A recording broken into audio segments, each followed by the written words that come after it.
Seja muito bem-vindo, você está no Comente Bíblia e nós ainda estamos em Atos capítulo 21, onde fala da acusação feita contra Paulo. Ele chegou muito feliz para entregar as ofertas e dizer daquilo que Deus tinha feito através dele, mas logo começaram a dizer, o pessoal que é zeloso pela lei está informado que você não anda de acordo com a lei. Então, tenha cuidado aí. Fica comigo aí até o fim.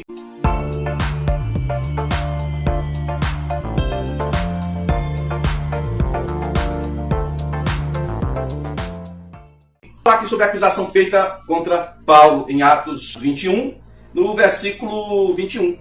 Aí eu queria só perguntar para você, me explica, me ajuda a entender como é que dá certo você ser um cristão autêntico e mesmo assim ser zeloso quanto à prática da lei de Moisés, a Torá. Tem como? A acusação é que Paulo está ensinando a todos os judeus que não... aqueles judeus de língua grega, né? Que estão entre os gentios, né? Que não precisa praticar a lei de Moisés. Então, judeus que estão entre os gentios aqui, os que estão em outras nações, dispersos pelo mundo inteiro aí, né? Império Romano, principalmente as regiões onde Paulo ministrou, tinha muitos judeus de fala grega. Romanos 3:20 e Romanos 7:7. Veja que Paulo ensinou sobre a lei de Moisés, mas ele não ensinou os judeus a abandonarem. Não abandonarem completamente a lei. Ele não chegou, eita, daqui para frente ninguém mais faz isso não. Não. A questão é que o próprio concílio disse, não, nós somos salvos pela graça. Mas o pessoal do concílio também não disse, é proibido cumprir a lei de Moisés. Não, pelo contrário. Atos 15, naquele primeiro concílio, olha o versículo 5. Então se levantaram alguns do partido religioso dos fariseus que haviam crido e disseram, é necessário circuncidá-los e exigir deles que obedeçam à lei de Moisés. Verso 11. De modo nenhum cremos que somos salvos pela graça do nosso Senhor Jesus Cristo, assim como eles também. Né? Versículo 5 e versículo 11. Isso aconteceu no concílio. Os fariseus aqui que estavam querendo exigir que, mesmo sendo crentes, as pessoas continuassem cumprindo a lei de Moisés. Isso há 20 anos atrás, ou um pouco menos. Né? Então aqui a observância da lei, ela ressurge como uma alegação de que Paulo era contrário à lei de Moisés. Mesmo que o concílio tenha dito que não é preciso, né, porque a gente é salvo pela graça, né, pela circuncisão, esses oponentes judeus distorcem o ensinamento de Paulo e tentam prejudicá-lo. Agora que ele está em Jerusalém, no meio de uma festa grandiosa, Pentecostes, cidade cheia. Provavelmente alguns dos seus oponentes, eles estavam presentes na época do concílio em Jerusalém. Porque eles eram fariseus, os fariseus não saem dali não. É ali, faz parte do sinédrio. Então, ao dizer-lhes para não circuncidarem seus filhos, Paulo jamais ensinou aos judeus a não circuncidar os filhos. Em lugar algum, você não vai encontrar em lugar nenhum Paulo dizendo, ei, daqui por diante não circunde mais o seu filho. Isso era uma mentira.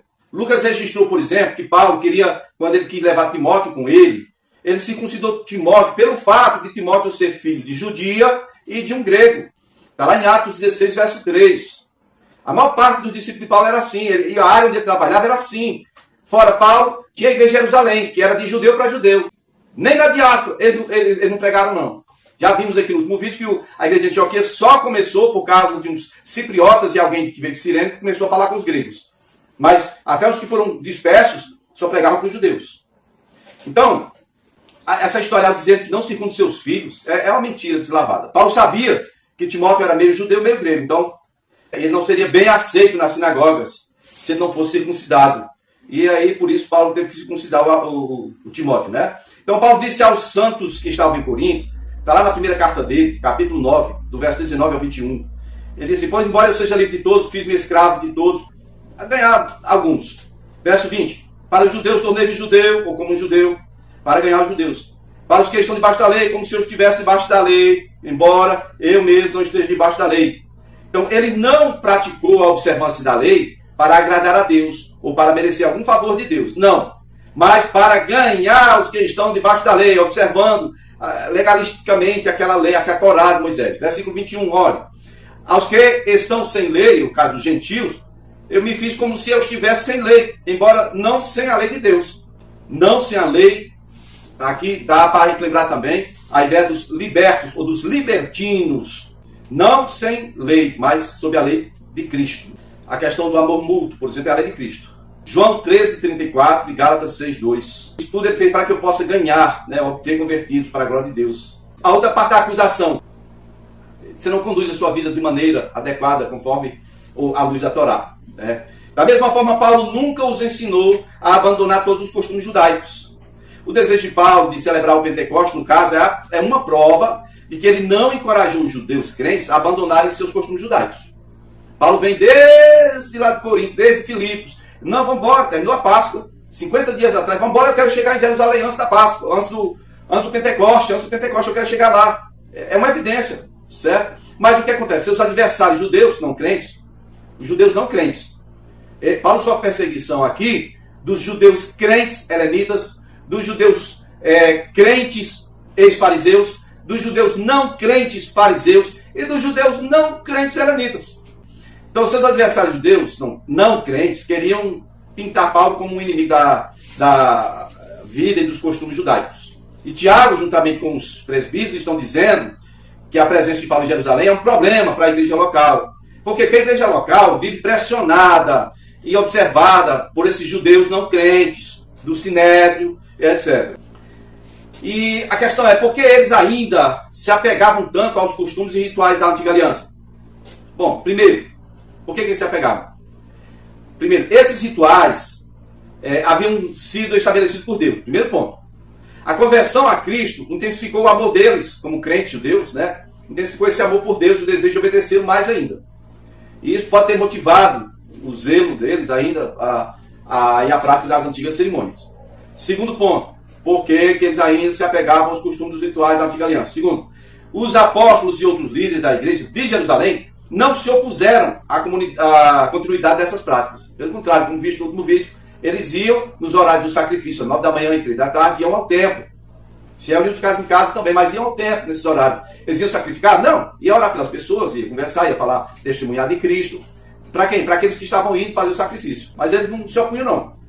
Em nenhum lugar no Novo Testamento, os crentes judeus são condenados por observar essas cerimônias. Em nenhum lugar.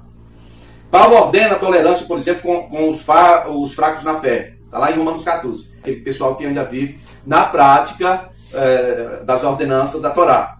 Essa tolerância tem que ir até que eles compreendam a liberdade que eles têm em Cristo e possam usar, né, com consciência limpa, né, essa liberdade. Então, o Concílio de Jerusalém, que proibiu a imposição de rituais da lei aos gentios, não proibiu os crentes judeus de continuarem a observá-los. Certo?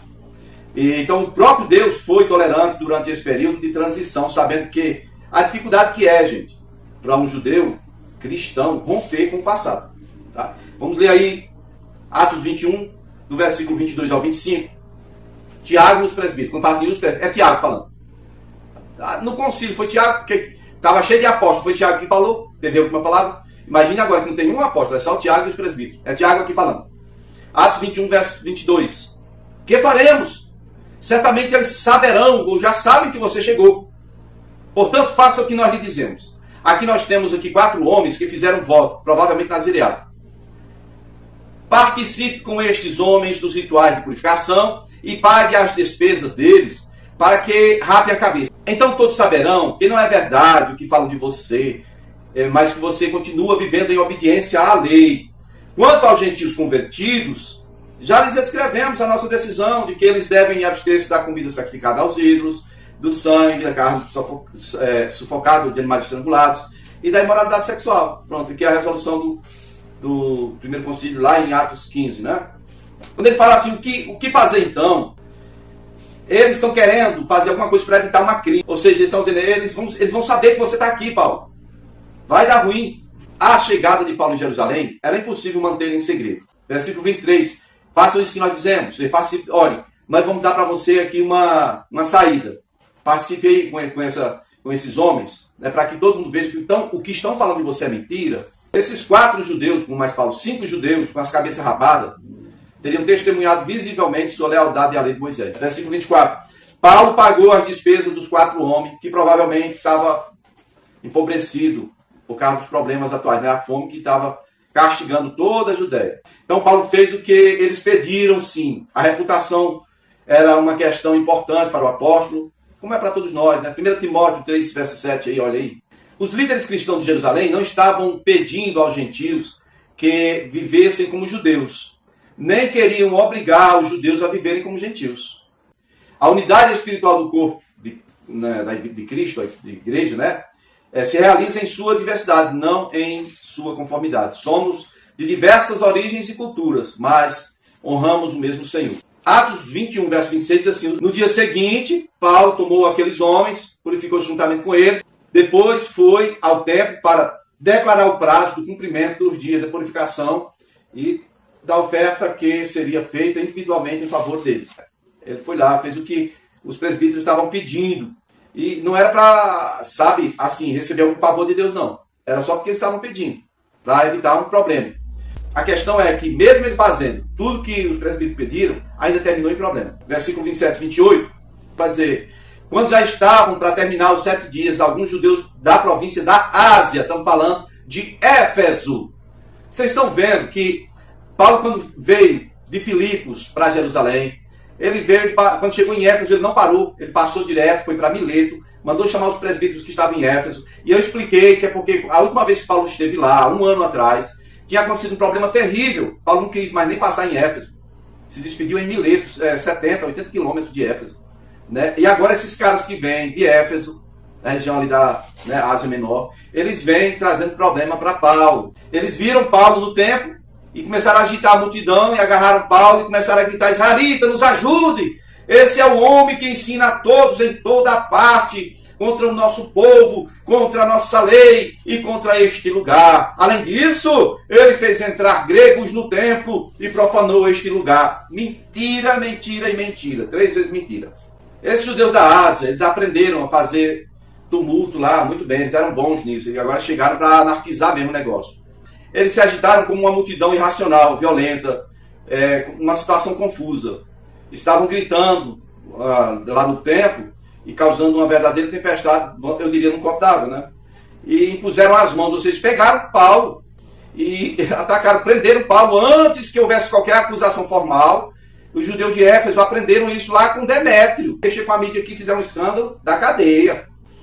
Verso 28. Homens de Israel, venham em nosso auxílio. Ajude-nos, estes homens aqui ensinam em toda parte contra o nosso povo, contra a lei desse lugar.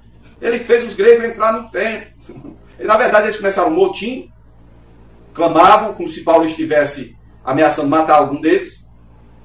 Nos ajude, esse homem aqui é um problema, um perigo. Então continuaram gritando intensamente, até que os outros vinham chegando, né? Suas acusações são mentirosas. Atos 21, verso 21. E pode ter sido feito pelos mesmos homens que lá anteriormente, no concílio, queriam impor que as pessoas fossem circuncidadas, que guardassem a lei de Moisés.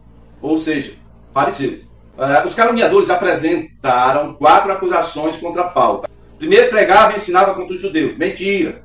Romanos 9, do 1 ao 5, Romanos 10, 1. A segunda acusação, opôs-se à lei de Moisés. Essa era uma acusação grave, visto que o povo judeu era especialmente zeloso pela lei, principalmente no período das festas principais, né, como a de Pentecostes aí. Acusar Paulo naquele momento de estar ensinando contra a lei de Moisés, isso era um problema muito sério. Terceira acusação, falou contra este lugar, contra o templo. É a mesma acusação feita contra Jesus, né? Marcos 14, do 5 ao 58. Também Estevão, Atos 6, 13 e 14. Eles tinham que falar alguma coisa para ter um pretexto para matar alguém, né? A quarta acusação, ele chegou a trazer gregos para o templo e profanou este lugar sagrado. Então eles achavam que Paulo tinha colocado os gregos dentro do templo. Mas é história, né? É uma acusação falsa. Paulo nunca faria isso, tá bom? No próximo vídeo nós vamos ver detalhes sobre uma barreira divisória que impedia pessoas que estão no pátio dos gentios passarem para o pátio dos israelitas. Obrigado por ter visto o vídeo até aqui. E se você quiser me doar qualquer oferta, qualquer valor, use a chave pix comentebíblia@gmail.com. Se ainda não é inscrito, se inscreve, me dá essa força aí. Obrigado.